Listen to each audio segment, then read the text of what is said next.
Hello. Hey, can I speak to Chantel?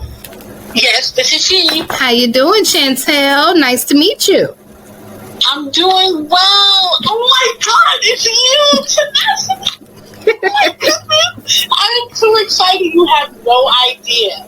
Like, we have to spend at least 2 or 3 minutes of this call. Like, I must give you your props. Thank you. Because you are completely like the guru of like the cleanest business startup.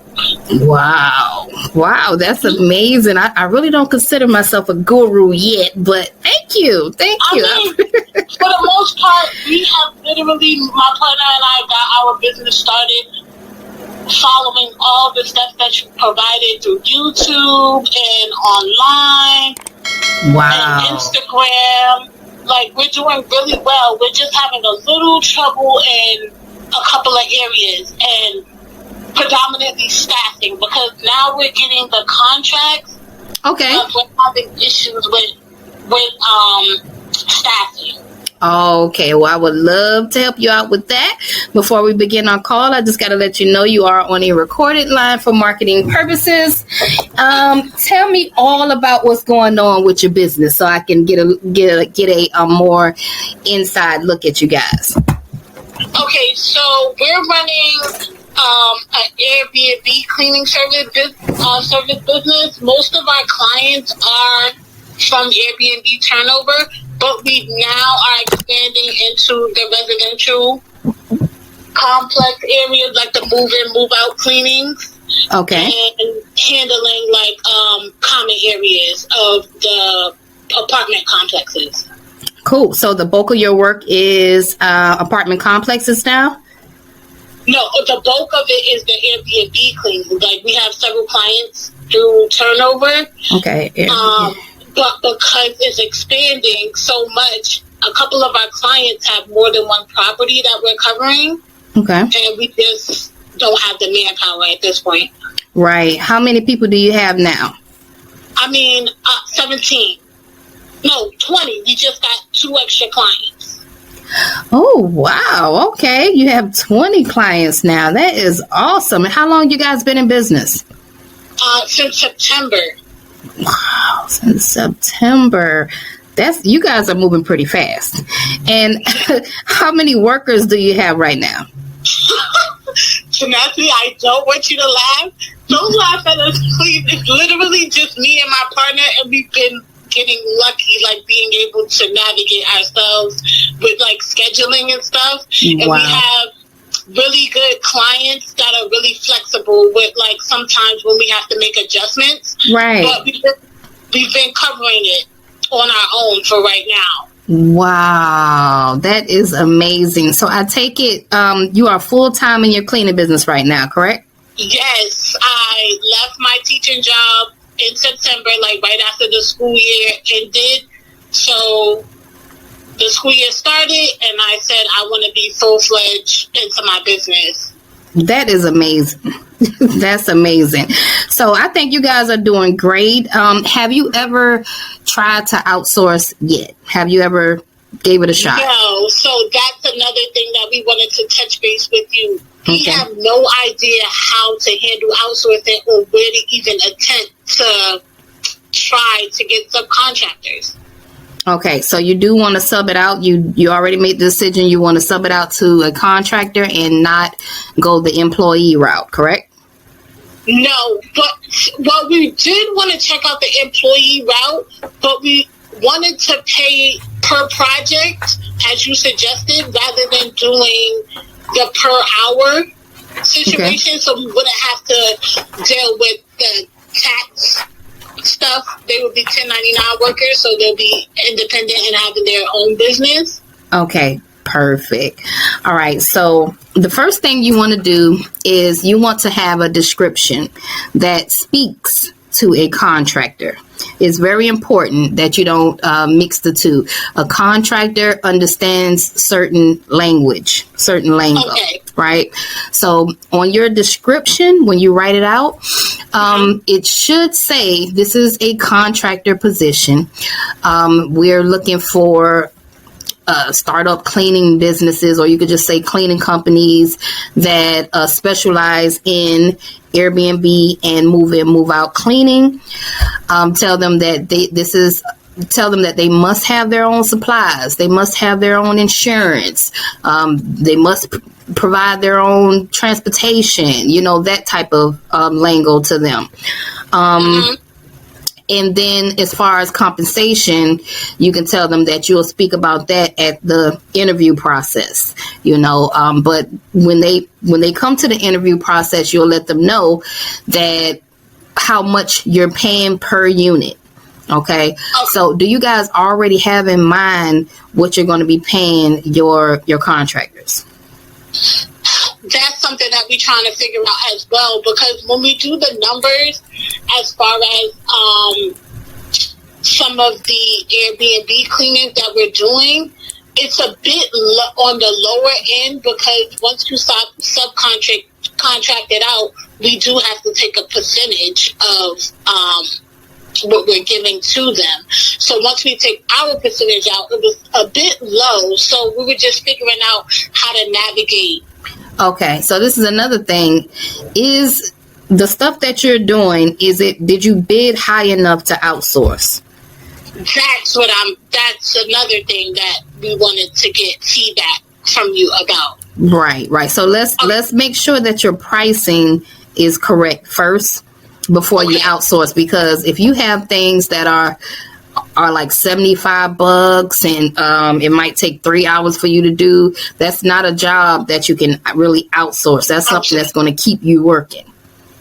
Okay. You see what I mean? So let's talk about some of your pricing. For your Airbnbs, how are you pricing that? Okay, so our prices vary. We just started doing price increases. So a lot of our pricing is ranging from 95 to 110. And then we have one that is 135. Okay. And that's only because we do, we do deep cleans for that particular client every 30 days because they have extended stays, so it increases the price. So we're making both general cleaning money from them as well as deep cleaning money. Right, and that's the 135. Yes. Okay. So how long does it take you to clean the one that's 95? Because we keep it in such good condition, we're there for maybe like an hour and a half to 2 hours. Okay. Hour and a half to 2 hours. Okay. And how long is it taking you for the one that's 110?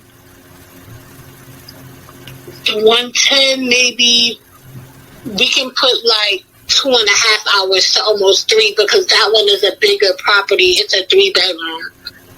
Okay, this one here is 2.5 hours. Mm-hmm.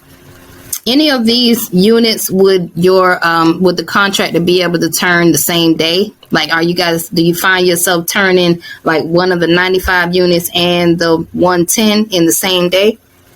Yes. Okay. And what is the check-in times for those? The check-in times for those are 4 p.m. 4 p.m. And check-out is at 11? Yes. Okay. 1 and 2. Just doing some calculations here on what you could do. There's a particular unit that we have that literally we're at almost every day, and that one comes out after the 5% is taken out from Airbnb. It comes out to be a payout of $104. Okay. Let's see. You said you get paid $104 for what? After Airbnb, even though our bid price is $110, turnover takes a 5% fee. So the payout is $104. $104 for one of your clients. Okay. Yes. All right. So let's put in 104. 104. 30. All right. So if I had those numbers, I would probably be outsourcing that. 95 would have to be outsourced for about $60. Okay. And that will leave you with a $35 profit. Okay. The 110, if I had the 110, I would outsource that for 70, and your profit would be $40. And then the 104. Yeah, I would outsource the 104. How long does the 104 take? Does it take about 2.5 hours, you think? Maybe 2 hours. Okay. Because laundry is on the facility, and we have laundry that can be swapped out. So we go there, we make the beds, and we're swapping it out. Like, we really don't stay for laundry. We just take it with us and then bring it back, the dry cleaning. Oh, that's good. So you don't have to do the laundry in any of your properties? We do, but the ones that we have multiple properties for, like the 135 and a couple of other properties that we have under that particular client, they have a runner. So they're just dropping off the laundry. Okay. Let's see. Dropping off the laundry. Okay, so that's really, the 135, I would outsource that one for 80. That one would be what did 80. you say? What did you say for 104? 104, 70. So 104.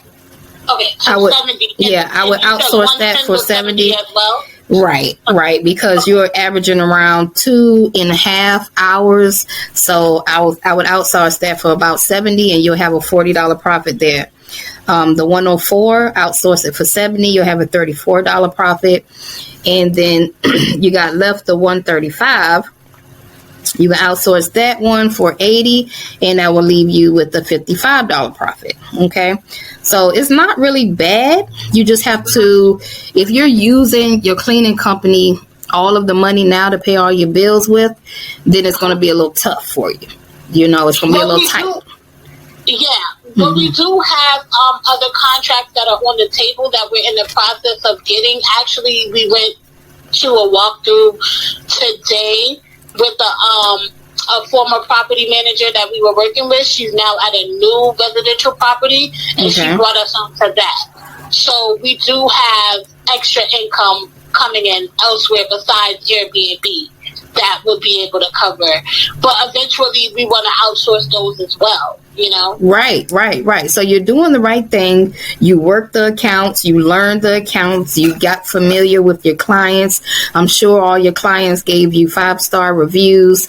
So great. You're doing the right thing. Now that it's time to step out, you're going to step into this whole new world of outsourcing, and you're going to meet a lot of different personalities. Okay, so I just want to tell you on this journey, it's been wild. You know, I've met some real ones. Okay, so I always like to tell my little stories about my experience so that it doesn't run people away. I want you to know it's completely normal for people not to show up whenever you're interviewing, you know, because you might you're going to have to interview heavy too. Like, by the way, you're going to have to go at this like beast mode in order to really find those diamonds in the rough. You're going to get like 10 bad apples and one good person out of 10, every 10 people. Okay. So look at it like that. Okay. And everybody's going to come in with this wonderful smile on their face, you know, like they're the best cleaner in the world, but you won't really know until they get out there in the field. Right. So